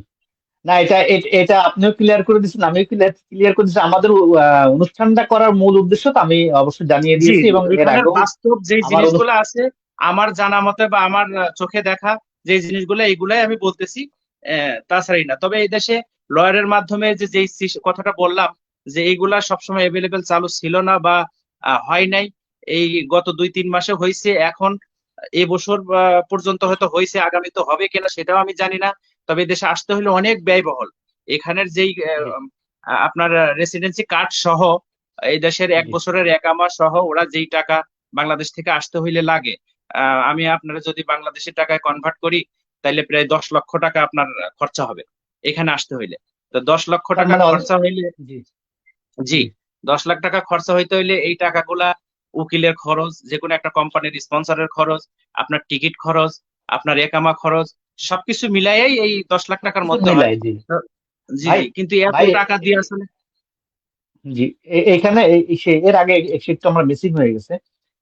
যে অর্থাৎ ওই যে বাৎসরিক যে 800 টাকা রিনিউ করা লাগে বা যেটা সৌদির সঙ্গে বললে আকামা খরচ বা ইরাকে কুর্দিস্তানি কোনটা বলে আমি জানি না, এছাড়া এই বাৎসরিক আর কোনো খরচ আছে নাকি? জি না, আপনার কোনো কোম্পানিকে সৌদি আরব অথবা অন্যান্য দেশে যেমন একটা মালিকের বা একটা ফায়দা কোম্পানির আন্ডারে ফায়দা দিতে আপনি হয়। বাইরে কাজ করলে হ্যাঁ আপনার হ্যাঁ প্রতি মাসে 200 রিয়াল, 300 রিয়াল, 500 রিয়াল টাকা দিতে হয়। দিতে হয়। এইখানে আপনার রাইট। কারো কোনো চারেনা পয়সা দিতে হবে না, এখানে চারেনা আচ্ছা ভাই পয়সাও আপনার কাউকে এইখানে দিতে হবে না। জি এটা ক্লিয়ার হয়। আর একটা বিষয় ক্লিয়ার হয় সেটা হচ্ছে হলো, ওই যে স্বাধীনতা যেটা আছে, মনে করেন আমি আমার যখন ওয়ার্ক পারমিট হয়ে যাবে, আমি যে কোনো একটা কোম্পানি বা যে কোনো একটা দোকান হোক, যেটাই হোক, আমি যদি সেখানে কাজ না করে আমি যদি আমি আমার মতো কাজ করলাম আজকে এখানে কালকে আরেক জায়গায়, যেটা ফ্রি হিসাব বলি কোনো আমরা আর ব্যাপার কি না, কোনো সমস্যা সৌদি নাই, আপনার যেটা খুশি সেটা করতে পারেন, যেভাবে খুশি সেভাবে করতে পারেন, কোনো সমস্যা নেই, আচ্ছা আপনাকে আচ্ছা কেউ বাধা দিবে না। আপনার আচ্ছা ইচ্ছা, আপনি যদি মনে করেন যে আমাদের দেশে যেভাবে রোজ রোজ হিসাবে কাজ করে, আপনি রোজানা কাজ করবেন, করতে পারেন, কোনো অসুবিধা নেই। আপনি যদি জি মনে করেন যে এইখানে আমি যে 2-3টা ছোট ছোট পার্ট টাইম জব করব, ঠিক আছে, আপনার যদি সেভাবে থাকে সেই ক্যাপাসিটিতে আপনি করতে পারেন। অনেকেই করে, মনে করেন আপনি এখানে 2 ঘন্টা কাজ করতেছি একটা দোকানে, আমি এখান থেকে $200 টাকা ইনকাম করতেছি, আমি এইভাবে আমার 4টা দোকান আছে বা একটা বাসা আছে, একটা অফিস আছে, একটা এইভাবে আপনি 3-4টা চাকরি অনেকে করে, 2 ঘন্টা 3 ঘন্টা 4 ঘন্টা 5 ঘন্টা এইভাবে করে। তা আচ্ছা, সেই ক্ষেত্রে দেখা যায় $200, $150, $300 আপনার সবকিছু একসাথে যোগ করলে দেখা গেল যে আপনার 800, 1000, $900 আপনার এক হয়ে হাজার যেতেছে। নয়শো সেই হয়ে গেল। হিসাবে আপনার পরিশ্রম জি জি হচ্ছে, জি আপনি জি কয়েক জায়গায় কাজ করতেছেন, কিন্তু আপনি বেনিফিটটাও ভালো পাচ্ছেন। এই হিসাবে জি অনেকেই জি। কাজ করে। তার মানে আপনি এখন যেটা বললেন, একজন সে কুর্দিস্তানের প্রবাসী ইচ্ছা করলে সে মাসে 1 লক্ষ টাকা ইনকাম করা সম্ভব। জি জি, সম্ভব, সম্ভব। যারা জি জি পুরাতন আছে তারা অনেকেই করতেছে, আছে, আছে, সবাই না। যারা পুরাতন অনেক বছর ধরে আছে জি তারা উম, আহ, জি ভাই, মোটামুটি এক এখানে লাখ আরেকটা টাকা আছে। জি আরেকটা বিষয় একটু ক্লিয়ার করে দেই, বা ক্লিয়ার হতে চাই। সেটা হচ্ছে হলো, যেমন ইরাকে অনেকে প্রশ্ন করে যে যদি আমরা লোক নিয়ে না বা আমরা নিব না, এখন সে প্রশ্নটা কেন করতেছি এটা আপনি মাইন্ডে নিয়েন না, মানে আমি এটা প্রশ্ন করতেছি এই কারণেই যে এই যেমন এই যে ওই সব অনেকে ইরাকে 3 লাখ, সে 3 লক্ষ 4 লক্ষ টাকাও গেছে, কিন্তু এখানে 10 লাখ কেন? জি জি, এইখানে আপনার হয়তো এখন তো সব জিনিসের দাম বাড়তি, সবভাবেই জি সব জায়গায় খরচ বাড়তি। না, আর আমি আমি 3 লাখ আমি টাকা আপনার থেকে ভাই আমি অর্থাৎ তার মানে এই নাকি যে ইরাকের অন্যান্য প্রদেশ থেকে এখানে বেনিফিটটা ভালো বা সুযোগ সুবিধা ভালো, বেনিফিটটা তো এরকম কিছু? অবশ্যই ভালো। আমি আপনারে জি আসতেছি, জি আমি বলেন। সে কথা বলি। যেমন আমি যখন ইরাকে আসছি তখন আমি 3 লক্ষ টাকা দিয়ে আসছি, আজ জি থেকে 14 বছর আগে। তারপরে থেকে জি 1 বছর 2 বছর 3 বছর পর পর যেহেতু এভাবে অবৈধভাবে আসে, এখনো বাগদাদে 7 লক্ষ টাকা করে আসতেছে কোম্পানির কাজে, বা বিভিন্ন অবৈধভাবে 5 লাখ 6 লাখ 7 লাখ আসতেছে। কিন্তু তারা সম্পূর্ণই অবৈধ, তাদেরকে কোনো কার্ড হবে না, একামা হবে না। যে কোনো মুহূর্তে পুলিশের ঝামেলায় যে কোনো কিছুতে ধরা খাইলে তার দেশে চলে যেতে হবে, ঠিক আছে। কিন্তু কুর্দিস্তানে তো জি এই সিস্টেম না, যারা এইভাবে আসতেছে কোম্পানির নামে কাগজপত্র করতেছে, তার 1 বছরের কাগজ সহ আকামা সহ আপনার আসলে এই টাকাটা খরচ হইতেছে। খরচ হচ্ছে, জি। জি জি। হুম, এটা বুঝতে একটা পারছি। উকিলের মাধ্যমে করাতেছে, সে একটা কোম্পানির আপনার স্পন্সর নিতেছে, সেই কোম্পানির যত সরকারি কাগজপত্র এভিডেন্স আছে সেগুলো এখানে জমা দিতেছে। তাদের লাইসেন্সের জি একটা ভ্যাট খরচ আছে, সরকারের ভ্যাট ট্যাক্স আছে, জি উকিলের একটা ইনকাম জি আছে, ইত্যাদি জি মিলে বর্তমানে সবকিছু এখানে, মিলে। হ্যাঁ জি, জি এই হিসাবে আপনার $7,000 $7,500 US ডলার টোটাল খরচ হয়। সেই হিসাবে বাংলাদেশের টাকা হুম, কনভার্ট করলে আপনার 10 লাখ টাকা হবে। আচ্ছা আচ্ছা আচ্ছা আচ্ছা। জি আরেকটা বিষয় হচ্ছিল যে মোটামুটি সুদর্শক মন্ডলী, আমরা এ পর্যন্ত যতটুকু আলোচনা করেছি, আমরা আশা করি আপনারা অধিকাংশ প্রশ্নের উত্তর পেয়ে গেছেন। তারপরে যদি আপনাদের কোনো প্রশ্ন থাকে, অলরেডি সুখ পাখি নামে আমার এক ছোট ভাই, আরো অন্যান্যরা যারা আপনারা কমেন্টস করতেছেন, আমি আপনাদের কমেন্টস গুলো দেখতেছি। আপনারা যারা লাইভটা দেখতেছেন, বা তাদেরকে অনুরোধ করবো লাইভটা শেয়ার করে দিন। আর এখনো যারা কমেন্টস বক্সে আসেন নাই, আমি আশা করবো সবাই কমেন্টস করুন। যার মনে যেটা আছে, যে কোন ধরনের প্রশ্ন, সেটা হোক পজিটিভ হোক নেগেটিভ, বা জানার উদ্দেশ্যে যে কোনো প্রশ্ন বা করতে পারেন আপনার কমেন্টস বক্সে। আমরা প্রশ্ন উত্তর পর্বে আর হয়তো 10 মিনিট পরে আমরা প্রশ্ন উত্তর পর্বে যাব। আমাদের অতিথিকে সে প্রশ্নগুলো নিয়ে ওনার সামনে উপস্থাপন করব এবং ওনার থেকে উত্তরগুলো খুঁজে পাওয়ার চেষ্টা করব। তো আপনারা যারা এখনো প্রশ্ন করেননি, বা মনের মধ্যে এখনো যাদের প্রশ্ন রয়ে গেছে, আপনারা প্রশ্নগুলো করতে পারেন। আর আপনাদেরকে আর বারবার একটা অনুরোধ করতেছি, যদিও বারবার বলা হয়ে যাচ্ছে, তারপরেও আসলে বলতেছি এই কারণেই, যেহেতু লাইভটা চলাকালীন আমি যখন বলি তখন তো এটা পিছিয়ে পড়ে যায়, আর যারা এখন যুক্ত হন তাদেরকে আবার নতুন করে বলতে হয়। তো আপনারা যারা এখন যুক্ত হয়েছেন নতুন করে, আপনাদের সবাইকে অনুরোধ করবো লাইভটা শেয়ার করে দিবেন, কারণ আপনি শেয়ার করলে আপনার তার অর্থ ব্যয় হচ্ছে না, অন্য একজনের হয়তো লাখ টাকার উপকার হয়ে যাচ্ছে। তো এই জন্য আপনারা অবশ্যই লাইভটা শেয়ার করবেন, এবং যারা পরবর্তীতে দেখবেন আপনাদেরকেও আবার আন্তরিকভাবে ধন্যবাদ জানাচ্ছি। জি ফজলু ভাই, আরেকটা বিষয় হচ্ছে হলো এরকম যে যেহেতু জি আমরা ভাই, আর 1 মিনিট আমার একটু বলতে দিন, আমি আরেকটা কথা বলে রাখি। এখানে জি জি যেমন জি ভালো আছে তেমন মন্দটাও কিন্তু আছে, মন্দ যে নাই তা না। জি জি এখানে যারা জি চাকরি করতেছে, যারা পুরাতন আছে, নতুন আছে বা চাকরিতে বহাল আছে, তারা ভালোই আছে। এবং যারা নতুন জি আসতেছে তাদেরকে চাকরি বাকরির সংকটে পড়তে হতেছে, ওই যে সিজনালি যে হিসাবটা বলতেছি সেইটা। এবং কি পুরাতন লোকও অনেকেই আছে বেকার বসে আছে, চাকরি বাকরি হচ্ছে না বা হয় না বা করতে পারে না। সমস্যাটাও কিন্তু আছে। শুধু ভালো দিকটাই বললাম, খারাপ দিকটা বললাম না না, না, সেটা তো আর অবশ্যই আসলে তাই অবশ্যই না। অবশ্যই অবশ্যই সেটা সব বলতে হবে, জি দেশেই ভাই। এরকম সমস্যা আছে। ইটালিতে আপনার মনে করেন আছে যারা অনেক ভালো আছে, আবার ইটালিতে 20 বছর 25 বছর আগে তারা দেখলাম রাস্তায় পাগলের মতন ঘুরতেছে, বা চাকরি ঘুরতেছে নাই, কাজ নাই অস্বাভাবিক। বিভিন্ন কারণে। রাইট। জি, এইখানেও এরকম চাকরি বাকরির খুবই সংকট। চাকরি বাকরি পাওয়াই যায় না। যারা পুরাতন সেট আপ আছে বা কাজ করতেছে তারা তো আছেই, কিন্তু নতুনদের জন্য একটু খুবই সমস্যা। খুব সমস্যা। এই ক্ষেত্রে আপনার কাছে একটা প্রশ্ন করি, আমাদের যেমন কোরিয়াতে সে বাংলা কমিউনিটি নামে একটা কমিউনিটি আছে, যারা আমাদের যাদের চাকরি চলে যায় বা বিভিন্ন সমস্যায় পড়ে এরকম হেল্প করে, এরা আপনার কুর্দিস্তানে কি এরকম বাংলা কোনো কমিউনিটি আছে যারা বাংলা সেভাবে বাংলাদেশিদেরকে আসলে কোনো সহযোগিতা করবে? সেভাবে ঘোষিত কোনো সংগঠন নাই। তবে জি এখানে বাংলাদেশের যারা পুরাতন আছে তারা অনেক জি হেল্পফুল। আপনার চাকরি বাকরি নাই, আপনার বন্ধু বান্ধব আছে, আপনি তাদেরকে বলতেছেন ভাই একটা চাকরি বাকরির খবর হলে জানায়, তারা অবশ্যই আপনাকে জানাচ্ছে। আবার আছে কিছু অসাধু বাংলাদেশি আছে যারা এগুলাই করে খায়, ওই বিভিন্ন চাকরির খোঁজ তাদের কাছে থাকে, ওই আপনার কাছ থেকে $100 $200 আপনার হাদিয়া নিয়ে ওই দেখা যেতেছে আপনার একটা চাকরি দিয়ে দিতেছে। যদিও আমার সাময়িকভাবে $100 গেলেও আমি একটা চাকরি পাইতেছি। এইভাবে পাইতেছি, অনেকেই জি জি সেই সুযোগটাও নিতেছে, করতেছে, এইভাবেও আছে। আবার অনেকেই আছে দেখা যাচ্ছে এক কাপ চাও খায় না, আপনার সাহায্যের জন্য হুম, আপনি বাংলাদেশ থেকে টাকা খরচ করে আসছেন, এখানে চাকরি করে জি খাবেন, আপনার ফ্যামিলি চলবে, আপনি একটু দোয়া করবেন, সেই হিসাবে আপনাকে চাকরি দিতেছে। বা আমরা যারা আমাদের একটা গ্রুপ আছে বা আমাদের বন্ধু বান্ধব আছে যারা পুরাতন আছি, সবার সাথে সবার একটা আন্তরিকতা আছে, সেই হিসাবে সবাই সবার খবর রাখে বা জানে, সেই হিসাবে চাকরি বাকরির খবর আসে। অনেক মালিক বা অনেক কোম্পানি থেকে যখন জানানো হয়, সার্কুলার হয় যে আমার এখানে 5 জন বা 2 জন বা 3 জন, একজন লোক লাগবে, তখন তারা ওই খবরগুলা যারা বেকার বসে আছে বা বন্ধু বান্ধব আছে, আত্মীয় স্বজন আছে, অমুকের ভাই, অমুকের এলাকার, অমুকের তমক, বা ওই লোকটা বসে আছে, তার ওই চাকরির খবরটা দেওয়া হয়। তবে আম, আহ, সেক্ষেত্রে ভাই, ওই সেক্ষেত্রে দর্শকদের পক্ষ থেকে আমি আপনাকে একটা প্রশ্ন করি, এক্ষেত্রে যদি আপনার কাছে কেউ সহযোগিতা চায়, আপনার আপনার পক্ষ থেকে কেমন সহযোগিতা পাবে? জি, যদি কুর্দিস্তানে ইয়ারবিলের মধ্যে, আমি যেহেতু কুর্দিস্তানের ইয়ারবিলে আছি, আমি আমি আমার লাইভ শোতে সেটা বলতে চাচ্ছি না।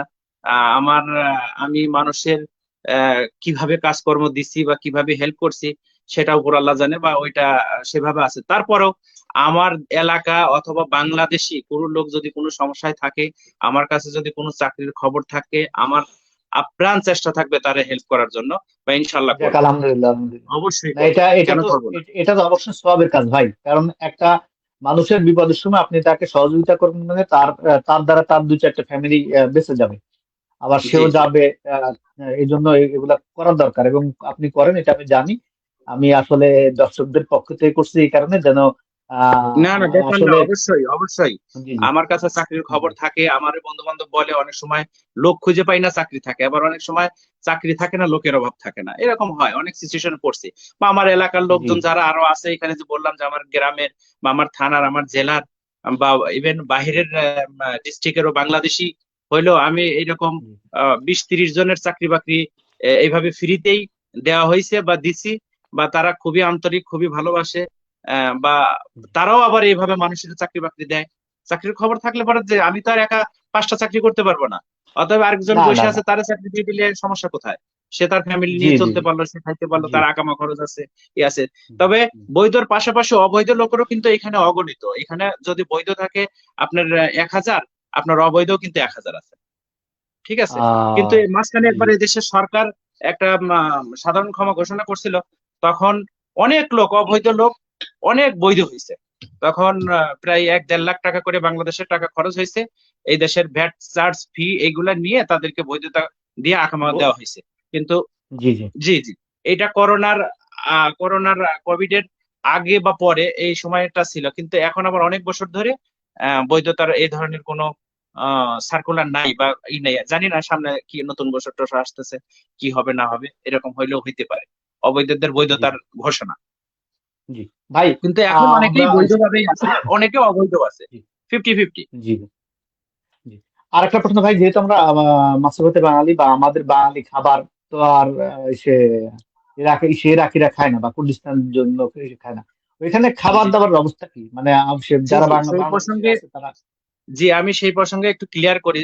আমরা যেহেতু ইরাকে থাকি, ইরাক থেকে বাংলাদেশে ডাইরেক্ট কোনো ফ্লাইট নেই, একটা ট্রানজিট হয়ে এই দেশে আসতে হয়। কুর্দিস্তান এয়ারবিলে আসেন, আর আপনার বাগদাদে আসেন, বসরা, নাজাব, কারবালা, সলিমানিয়া, যেখানেই আসেন ডাইরেক্ট কোনো ফ্লাইট নাই, হয় না আমার জানা মতে। জি যে কোনো একটা দেশের ট্রানজিট হয়ে যাইতে হয়। এই জন্য বাংলাদেশ থেকে কাঁচা শাকসবজি, যেমন সৌদি আরব, মালয়েশিয়া বা বিভিন্ন দেশে কাঁচা শাকসবজি, মাছ, ফল, ফ্রুট ইত্যাদি রপ্তানি, আমদানি রপ্তানি হয়। কিন্তু এইখানে ট্রানজিট থাকার কারণে এইটা হয় না। তো আহ, এই দেশে বাংলাদেশের সব ধরনের খাবারই এখানে পাওয়া যায়। বিশেষ করে কিছু বাংলাদেশি ভাইরা যারা বিভিন্ন কোম্পানিতে বা একটু মাজরা সাইডে বা একটু ফাঁকে কাজকর্ম করে, ওইখানে তারা নিজেরা ই করে, আহ, জি নিজেরা এই বাংলাদেশি চাষাবাদ করে, শাকসবজি চাষাবাদ করে। জন্মায়। জি, জি। জি এগুলা জন্মায় প্রতি শুক্রবারের দিন সকালবেলা। এখানে বাংলা বাজার, মানে একটা মার্কেট আছে, বাজার নেস্তিমার নামে। ওইখানে ওই বাংলাদেশিরা একটা সাইডে তাদেরকে বসার জন্য স্থান দিয়েছে, তারা ওই বাংলাদেশি শাক সবজি, ফলমূল, মশলা ইত্যাদি জি ইত্যাদি জি ওইখানে তারা জি বিক্রি জি করে। ভাই, জি আমরা বুঝতে পারলাম যে মোটামুটি বাংলাদেশিরা আমাদের যারা আছেন জি, ওনারা, আর যেহেতু তাছাড়া আমাদের, মূলত জি অন্যান্য যে সমস্ত মাছ টাছ, মাংস টাংস, এগুলো সবই পাওয়া যায়। এই দেশের লোক জি যেগুলা খায় এটা আমাদের দেশের জি মতোই। জি জি ভাই, আমরা অনুষ্ঠানের শেষ পর্যায়ে চলে আসছি। আমরা এখন একেবারে সংক্ষেপ করে দিব, তারপরেও জি, জি। আরো কিছু জানা আছে। সেটা হচ্ছিল এই যে আমরা সবসময় জানি যে ইরাক একটি যুদ্ধ বিধ্বস্ত দেশ। সেখানে বর্তমানে নিরাপত্তার ঝুঁকি কেমন আপনাদের? জি, জি, নিরাপত্তা। আমরা বাগদাদে একটু অনিরাপত্তায় আছে, যেহেতু পার্শ্ববর্তী দেশ ইরান এবং কি অন্যান্য দেশের সঙ্গে আসলে পারস্পরিক সম্পর্ক তেমন একটা ভালো নেই। এই জন্য বিভিন্ন দেশ থেকে বিভিন্ন ভাবে অনেক সময় বোম্পিং টোম্পিং হয়, বা বিমান হামলা টামলা হয়, আপনার ওই যে ড্রোন হামলা টামলা এগুলা হয়, হইতেছে বাগদাদ বা ইরাকের মধ্যে। এই জিনিসটা বেশি। তবে কুর্দিস্তান আসলে যখন সাদ্দামের সময় ছিল তখন থেকেই কুর্দিস্তান একটু আলাদাভাবে ছিল। এখানে তেমন জি তো কোনো ক্ষয়ক্ষতি হয়নি, এখানে অনেক ডেভেলপ হয়ে গেছে। বা এখানে কোনো রিস্ক আমার এই 14 বছরের মধ্যে, হ্যাঁ, কয়েকবার সেনাঘাটিতে বোম টোম ফুটছে, আমেরিকান সেনাঘাটি বা এয়ারপোর্টে বা অন্যান্য জায়গায় কয়েকবার বোম টোম ফুটাইছে, ইরান থেকে মারছে। তবে সেই ধরনের কোনো বড় ধরনের ক্ষয়ক্ষতি কোনো হয় নাই। বড় আর ধরনের এমনি ক্ষয়ক্ষতি হয়নি, জি সাময়িক ভাই জি প্রাকৃতিক দুর্যোগ, আগুন টাগুন লাগে, কোথাও কোনো সমস্যা হলে এভাবে লোকজন মারা টারা গেছে বা অসুখ বিসুখ ইত্যাদি অ্যাক্সিডেন্ট সেটা আলাদা হিসাব।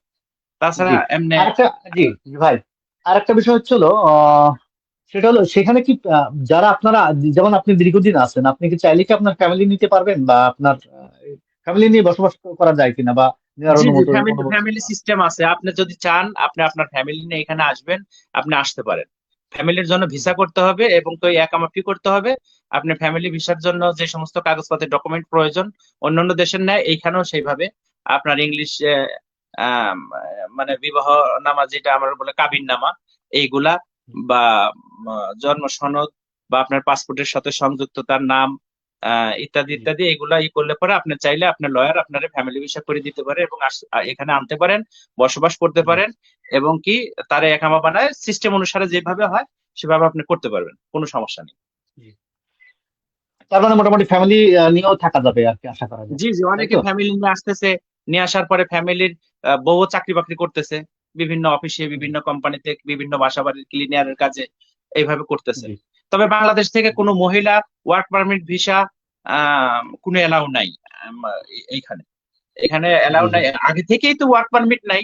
যদিও ভিজিটে সবে আসে, জি হ্যাঁ, তবে ভিজিটে ওইভাবে আসতে পারে। তবে মহিলার ক্ষেত্রে ভিজিটের বিষয়টা আমার অত ক্লিয়ার না, আমি ভালো জানি না জি যে ভাই, মহিলাদের ভিসা দেওয়া আমরা হয়। আমরা আপাতত, জি সুধী দর্শক মন্ডলী, আপনারা যারা আমাদের অনুষ্ঠানটি ধৈর্য সহকারে দেখছিলেন, আপনাদেরকে অসংখ্য ধন্যবাদ। এখন আমরা একটু প্রশ্ন উত্তর পর্বে যাব। তো এখনো যারা প্রশ্ন করেননি, আপনার প্রশ্নটা করতে পারেন। আমরা এখন কমেন্টস বক্সে নজর দিব, সেই কমেন্টস বক্স থেকে প্রত্যেকের কমেন্টস গুলো আমরা নিয়ে, যদি প্রশ্ন থাকে সেই প্রশ্নগুলো আমাদের সম্মানিত অতিথির মাধ্যমে উত্তর দেওয়ার চেষ্টা করব। আর যে যে কমেন্টস করছেন প্রত্যেকের কমেন্টস এখন আমরা পড়বো ইনশাল্লাহ। এরপরে আমরা লাস্ট ফিনিশিং দিয়ে আমরা অনুষ্ঠানটি শেষ করে দিব। তো এমডি ফরিদ লেখছে মোটামুটি যা সবকিছু ঠিক আছে। আহ আমিনুল ইসলাম অর্থাৎ আরবিতে লিখছেন, হুম, ঠিক আছে। জাহিদুল ইসলাম জাপান থেকে, নাইস গো হেড, ঠিক ঠিক আছে। শাহ আলম মিয়া লিখছেন, আসসালামু আলাইকুম ভাই, আমি একটা কথা জানতে ইচ্ছা করছে যে এখন যে সমস্ত বাংলাদেশি ইরাকের উদ্দেশ্যে রওনা হয়েছে নতুন করে, এদের ভিসা বৈধ হয়? এরা কি অবৈধ হিসেবে আছে, না যে সমস্ত ওয়ার্কার যাচ্ছে এদের কোনো গ্রান্টেড আছে? আমরা অনেকে অনেক সময় শুনি যে এটা এখনো ইরাক অবৈধ রাষ্ট্র, তাহলে যে সমস্ত বাংলাদেশি ভাইরা যাচ্ছেন, এদের গ্যারান্টি কি? এরা কি বৈধ হিসেবে কাজ করবে, না না কোনো পার্মানেন্টলি কোনো কাজ, কোনো জব হবে? ভাই বুঝছেন প্রশ্নটা, নাকি জি আবার জি করবো? জি। না না, আর পড়তে হবে না, আমি বুঝতে পারছি। জি হ্যাঁ, তবে বইএসএল এর মাধ্যমে বাংলাদেশ থেকে 185 জন কর্মী ইরাকের বাগদাদে আসছে। আমি প্রথমেই বলছি যে বাগদাদ একটা জায়গা, আর কুর্দিস্তান একটা জায়গা। কুর্দিস্তান একটা প্রদেশ, যেহেতু আমি কুর্দিস্তানে থাকি, কুর্দিস্তান সম্পর্কে আমি ভালো জানি। বাগদাদ সম্পর্কে আমার যতটুকু ধারণা, বন্ধু বান্ধব বা ফেসবুক নিউজ, সোশ্যাল মিডিয়া ইত্যাদি ইত্যাদি থেকে যতটুকু জানছি, তো সেই হিসাবে জি বাগদাদে যারা বইসেল এর মাধ্যমে সরাসরি একটা কোম্পানির মাধ্যমে আসছে, অবশ্যই তারা একটা 2 বছর বা 3 বছরের এগ্রিমেন্টে ওইখানে আসছে। তাদেরকে বৈধতা অবশ্যই আছে। বৈধতা ছাড়া আর যারা সাধারণত মাল্টিপল ভিসা নিয়ে বাগদাদে আসতেছে, তাদেরকে আসার পরে তাদের কাগজ হবে। তাদের একামা বাগদাদে কাগজ সিস্টেম, একামা সিস্টেম চালু করছে। আমি যে কথা প্রথমে শুরুতেই বলছিলাম, গত 2-3 বছর আগে থেকে বাগদাদে একামা সিস্টেম চালু করছে। কিন্তু ওইখানে একামা বানাইতে যেই খরচ, যেই টাকা খরচ করে আপনি যদি 7 লাখ টাকা খরচ করে আসেন, 7 লাখ টাকা দিয়ে আপনার আবার আকাম করতে হবে। 4,000 $4,500 লাগে, এবং কি অনেক ডকুমেন্টস, অনেক কাগজ কোম্পানির সাবমিট মালিকের করতে হয়। সবকিছু জমা দিয়ে তারপরে করতে হয়। এই একটা জি বিষয়। প্রথম অবস্থায় করলেই যে শেষ হয়ে গেল, পরের বছর লাগতেছে না তা না। পরের বছরেও জি ঠিক ওইভাবে 2,500, $3,000, $3,500, $4,000 আবার লাগতেছে। সেই সমপরিমাণ টাকাই পরের বছর রেনু করতেও লাগতেছে। তো সেই হিসাবে ওইভাবে। আর যারা ইরান হয়ে দুবাই দিয়ে বিভিন্ন অবৈধ পন্থায় ঢুকতেছে, তাদের কথা তো প্রশ্নই আসে না। তারা সাদা জি পাসপোর্ট জি জি ঢুকতেছে, ইলিগেল ভাবে, সম্পূর্ণই তারা ইলিগেল জি অবশ্যই থাকবে। জি যারা জি কোম্পানির আর মাধ্যমে, বয়েসের মাধ্যমে আসতেছেন বা আসছে, তারা, হ্যাঁ, তাদের একটা এগ্রিমেন্ট আছে, 2 বছর, 3 বছর বা 1 বছর। সেই এগ্রিমেন্ট অনুসারেই করবে। পরে রিকন্ট্রাক্ট করলে, রি এগ্রিমেন্ট হইলে, সেটা তার কোম্পানির ব্যাপার বা তাদের ব্যাপার।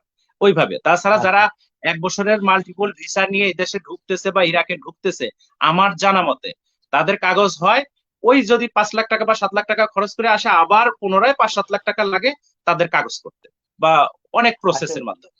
জি, আমরা আশা করি শাহ আলম ভাই আপনি আপনার প্রশ্নের উত্তর পেয়েছেন। এমনি শরীফ মৃধা একটা প্রশ্ন করছে, ইরাকে যেতে এখন বর্তমান কত টাকার প্রয়োজন লাগে একটু জানতে পারি। এই প্রশ্নটা যদি আপনি ভিডিও দেখে থাকেন তাহলে পেয়ে গেছেন আমরা আশা করি। আবার শরীফ মৃধা আর একটা প্রশ্ন করছে, ইরাকে যেতে একই প্রশ্ন করছেন দুইবার, মানে উনি আমাদের মনোযোগ আকর্ষণ করছেন, তো আপনি তো বলে দিচ্ছেন অলরেডি আপনার আলোচনা। আবার শরীফ মিদা আবার লিখছে, আসসালামু আলাইকুম ইলিয়াস ভাই, আমি আচ্ছা সাবিল ভাইয়ের সাথে যোগাযোগ করতে চাইছিলাম, হয়নি। আচ্ছা এটা দেখে দেওয়া যাবে। উম, আচ্ছা, আর জান্নাতি টেইলার্স বাগদুলি বাজার আপনাকে সালাম জানাইছে, সে ফজলু ভাই রে, ওয়ালাইকুম ফজলু আসসালাম, ভাই ধন্যবাদ আপনাকে আমার সালাম ফ্রেন্ড। জানাইছে। হম আর এক্স বি রায়হান সালাম দিছে আপনাকে, এক্স বি রায়হান, হ্যাঁ আপনাকে সালাম জানাইছে। ওয়ালাইকুম আসসালাম। আর সবাই যারা সালাম দিচ্ছেন সবাইকে ধন্যবাদ, এবং সবার জন্য একত্রিত আসসালামু আলাইকুম এবং ওয়ালাইকুম হ্যাঁ, আসসালাম। হ্যাঁ, আর এই সুখ পাখি, এটা হলো আমার ছোট ভাই একটা, অর্থাৎ হলো আমাদের একটা পার্শ্ববর্তী গ্রামের। ও বলছে না ভাই, বাগদাদও অনেকে কাগজপাতি হচ্ছে বর্তমান, যারা আসতেছে 1 বছরের মাল্টিপল বিষয়, যাক সে ও বাগদাদে হয়তো আসো জানে বিষয়টা, ও এটা উত্তর দিতে ভালো কথা। আমি আচ্ছা তো সেটা বললাম যে মাল্টিপল বিষয়ে যারা আসতেছে তাদের 1 বছরের কাগজ হচ্ছে, কিন্তু ওইভাবে হ্যাঁ হ্যাঁ 4,000 $4,500 লাগতেছে। খরচ হচ্ছে। আবার ও ও আরেকটা প্রশ্ন করছে যে কুর্দিস্তানে 10 লক্ষ টাকা দিয়ে গেলেও বেতন কি রকম হয়? সেটা তো অলরেডি উত্তর দিয়ে দিচ্ছেন আপনি, যে বেতনের জি সর্বনিম্ন তো 400 ইউএস ডলার, তাই না? এরপরে কম জি বেশি যার যার মতো আছে। আর মোহাম্মদ রফিক, এটা হলো আমাদের রফিক ভাই, উনি বলছেন, অনেক কথাই শুনলাম, অনেক ভালো লাগলো ইলিয়াস ভাই, ভালো আছো? আচ্ছা যাক, আলহামদুলিল্লাহ আমি ভালো আছি। তো সেই দর্শক মন্ডলী, আপনারা যারা আমাদের অনুষ্ঠানটি দেখছেন, যারা কমেন্টস করছেন কষ্ট করে, এবং যারা পরবর্তীতে দেখবেন, আপনাদেরকে আবারও শুভেচ্ছা জানাচ্ছি। তো শেষ পর্যায়ে আমরা আমাদের সম্মানিত অতিথির কাছে জানতে চাইবো, যারা বয়সে ইরাকের কুর্দিস্তানে যেতে চাবে বা নতুন করে সিদ্ধান্ত নেবে, ফজলু ভাই, আপনার তাদের উদ্দেশ্যে কি বার্তা থাকবে? এবং যদি কুর্দিস্তানে যারা কাজ পায় না, অলরেডি আপনি তো বলছেন যে যদি কেউ কাজ না পেয়ে থাকে, যদি আমার সঙ্গে যোগাযোগ করে, ইনশাল্লাহ আমি আমার পক্ষ থেকে যথাসম্ভব চেষ্টা করব তাদেরকে সহযোগিতা করার জন্য। কিন্তু যারা এখন কুর্দিস্তানে বা বিশেষ করে কুর্দিস্তান তো সরাসরি ভিসা নাই, যদি কেউ টুরিস্ট ভিসা গিয়ে সেখানে আবার ডকুমেন্টস করতে চায় বা জব ভিসা টিসা বের করতে চায়, সেক্ষেত্রে আপনার তাদের উদ্দেশ্যে কি বার্তা থাকবে? জি জি। আমি বলবো, যারা নতুন আসতে চাচ্ছেন অবশ্যই তারা বুঝে শুনে আসবেন। তবে বর্তমান আমি যতটুকু জানি যে ভিসা বোধহয় ভিজিটটাও বন্ধ হয়ে যাওয়ার পথে বা হয়ে গেছে কিনা জানি না, বা কিছু কিছু নতুন হয়তো হচ্ছে। নতুন বছরে কি হবে সেটাও ভালো জানি না। তবে আপনারা কোনো লোকের কাছে টাকা পয়সা দিয়ে প্রতারিত হবেন না। তবে হ্যাঁ, ভিসা টিসা যদি আপনি কেউ আপনারা আনতে চায় বা আশ্বাস দেয় যে আমি নিয়ে আসবো ভিজিটেই, বা আপনি তার এগ্রিমেন্টে যদি রাজি থাকেন, ভিসা হওয়ার পরে সম্পূর্ণ টাকা দিবেন। পাসপোর্টের সঙ্গে 20-50 হাজার টাকা সিকিউরিটি মানি অনেকেই নেয়, কারণ আপনি ভিসা হওয়ার পরে যদি আপনি না আসতে চান, তাইলে তো তখন ওই লোকটা বিপদে পড়ে যাবে। তো এই যে জন্য টাকাটা ব্যয় করতে হয়। সিকিউরিটি মানি হিসাবে অনেকে 1-2 লাখ টাকা নেয়। যদি আপনি মনে করেন যে না, আমার টাকার গ্যারান্টি আছে বা আমার টাকা মাই খাবো না, তাহলে আপনি দিতে পারেন। তাছাড়া ভিসা হওয়ার পরে সম্পূর্ণ টাকা দিবেন। এইভাবে যদি আপনি আসেন, তবে আসতে পারেন। আসলে মোটামুটি ওই যে এভরিথিং তো আমি সবকিছু বললামই। ওই পরিস্থিতির মধ্যে আপনি আসলে আসতে পারেন। আমার কাছে এই দেশ ভালো লাগে। আমি এই দেশে 14 বছর আছি। আমার কাছে ভালো লাগে, এই জন্য আমার তরফ থেকে ইয়েস, ঠিক আছে আসেন। আর তবে বুঝে শুনে, আপনার দক্ষতা নিয়ে, আপনার এক্সপিরিয়েন্স নিয়ে, আপনি যদি অন্য দেশে করে থাকেন, ভাষা টাষা জানেন, তাহলে এসব দেশে তো আসলে আপনার বেশি দিন বসে থাকতে হবে না, আপনি কাজকর্ম করতে পারবেন বা দ্রুত পাবেন। আর যদি আপনি একান্তই নতুন হন, তাহলে তো আপনার এই দেশের ভাষাগত জটিলতা থাকবে, আপনার রাস্তাঘাট চেনা, মানুষের সাথে পরিচিত হওয়া, এভাবে আপনার বেশি একটা সময় পাবে। তবে বেতন সাধারণত ওইভাবেই হয়, $400 থেকেই শুরু, কম বেশি যার যার দক্ষতা অনুযায়ী। তো সেই হিসাবে আপনারা যদি আসতে চান, আসেন, বুঝে শুনে আসেন। তবে 10 লক্ষ টাকা খরচ করে, সুদ করে, জায়গা বিক্রি করে, বাড়ি বিক্রি করে না আসাটাই বেটার। এই টাকাটা দিয়ে যদি কোনোভাবে দেশে ব্যবসা বাণিজ্য বা অন্য কোনো পন্থায় করতে পারেন, তাহলে তার জন্য বেটার। আর তাছাড়া আম, এইখানে যদি, যে আপনার হয়তো দেশে অনেক সময় আছে, বিদেশ আসতে হইলে আপনার অনেকে হেল্প করে, কিন্তু দেশে ব্যবসা বাণিজ্য বা চাকরি বাকরি করার সময় আপনাকে কেউ হেল্প করে না। এই সমস্যাটা সহযোগিতা আমাদের করেন, দেশে জি। আছে। ভাই হ্যাঁ, আপনাকে অসংখ্য ধন্যবাদ। আমরা অনুষ্ঠানের একেবারে শেষ পর্যায়ে, সুদর্শক মন্ডলী, আপনারা যারা আমাদের এই অনুষ্ঠানটি দেখছেন, আপনাদেরকে আবারও শুভেচ্ছা জানিয়ে শেষ করতেছি। আবারও দেখা হবে আর একদিন। আমরা যে কোনো একটা পর্ব সাজাবো, যে কোনো একটা দেশ নিয়ে। তো ফজলু ভাই, আমাদের দর্শকদের উদ্দেশ্যে কিছু বলার জন্য অনুরোধ করছি আপনাকে। সবাই দর্শকদের উদ্দেশ্যে আমি এটাই বলবো যে আজকের এই 1 ঘন্টার লাইভ শুতে আমি যে কথাগুলো বলছি, আমার কথায় কোনো ভুল ত্রুটি হইলে আমার ক্ষমা দৃষ্টিতে দেখবেন, এবং আমার কথায় কেউ কষ্ট পাইলে আমি সবার কাছে আন্তরিকভাবে দুঃখিত, আমাকে ক্ষমা দৃষ্টিতে দেখবেন। ভুল ভ্রান্তি মানুষের হইতেই পারে, আমিও একজন মানুষ। আমার অভিজ্ঞতা থেকে, আমার জানা মতে, যতটুকু আমি জানি বা যতটুকু আমার কাছে ভালো লাগে, ভালো লাগা থেকে বা পছন্দের থেকে, আমি কথাগুলো সত্য বলতে, 100-এর 100% সত্য বলার চেষ্টা করছি। বাকিটা আল্লাহর ইচ্ছা। আমার কথায় কোনো ব্যবসায়ী বা কোনো ধরনের যারা এই এজেন্সির সঙ্গে জড়িত, তাদের মনে কষ্ট থাকতে পারে, সবার কাছে ক্ষমা প্রার্থী। আমি আসলে সতর্কতামূলক এই কথাগুলোই, যতটুকু সত্য সেটাই বলছি। তো আমার কথায় ভুল ত্রুটি হইলে ক্ষমা করবেন। এবং লাস্টে আমি আরেকটা কথা বলি, আমি কোনো এজেন্সির লোক না, বা আমি কোনো ভিসা দালালি ব্যবসায়ী করি না, আমি কোনো লোক এই দেশে আনি না, বা এই দেশ থেকে দেশেও অবৈধ পন্থায় পাঠাই না, আমি এর সাথে জড়িত নয়। অতএব আমার কথার উপর ভিত্তি করে কেউ আমার সঙ্গে যোগাযোগ করে যে ভাই আমার বিদেশে নিয়ে দেন, আমার পক্ষে সম্ভব না, আমি সরি। আপনারা অন্য আপনাদের বিশ্বস্ত বা কোনো এজেন্সির মাধ্যমে আপনারা আসতে চাইলে আসতে পারেন। জি ভাই, সবাইকে ধন্যবাদ। জি, ফজলুল করিম সবাই মিলন ভাই, আপনাকে সালাম অসংখ্য জানিয়ে শেষ করছি। ধন্যবাদ। আসসালামু আলাইকুম। জি, জি, আপনাকে অসংখ্য ধন্যবাদ। আপনি আপনার সাপ্তাহিক যে দিনটা ছিল, যে দিনটায় প্রবাসীরা তার ব্যক্তিগত কাজ করে থাকেন, ঘোরাফেরা করে থাকেন বা রিল্যাক্সে একটু থাকেন, সেই সময়টা আপনি আমাদের জি, দর্শকদের জন্য দিয়েছেন। এই ঠিক জন্য আছে, আপনাকে আপনাকেও অসংখ্য ধন্যবাদ। ধন্যবাদ। আমি আমি জি, আসলে আর চাইছিলাম যে আমার মাধ্যমে আম, সবাই সত্যটা জানুক বা একটু সতর্ক হোক বা সেইভাবে জি, চলুক, সেটাই। ঠিক আছে, জি, অসুবিধা নেই। ধন্যবাদ আপনাকেও। জি। সুন্দর তো একটা যারা, আম, জি, তো যারা অনুষ্ঠানটা প্রবাস যাত্রা দেখছেন পরিচালনা বা, করছেন। জি, যারা অনুষ্ঠানটা দেখছেন বা পরবর্তীতে দেখবেন, আপনাদের সবাইকে অসংখ্য ধন্যবাদ জানাচ্ছি। আগামী পর্ব হয়তোবা আমরা আরো ভালো আপনাদের চাহিদা অনুযায়ী, অথবা আমি আমার ধারাবাহিকভাবে যেভাবে করে থাকি সেভাবে আরেকটা পর্ব করব, সেটা যে কোনো একটা জিনিস নিয়ে। এরকম হয়তো আরেকজন অতিথি থাকবেন। তো সে পর্যন্ত ভালো থাকবেন। আর আপনারা যারা লাইভটি শেয়ার করেননি অথবা করবেন বলে ভাবছেন, আপনাদেরকে বিনীতভাবে অনুরোধ করছি, আপনারা লাইভটা শেয়ার করে দিবেন। হয়তো আপনার কোনো এর জন্য কোনো অর্থনৈতিক ক্ষতিগ্রস্ত হবেন না, কিন্তু অন্যজনের লাখ টাকার উপকার হতে পারে। আর পরবর্তীতে যারা আমাদের লাইভটা দেখবেন, আমরা লাইভটা শেষ করার পরেও তাদের কাছেও বিনীতভাবে অনুরোধ থাকবে, আপনারা লাইভটা শেয়ার করে দিবেন। সবাইকে আবারও শুভেচ্ছা জানিয়ে শেষ করছি। সবাই ভালো থাকবেন। আল্লাহ হাফেজ, গুড নাইট।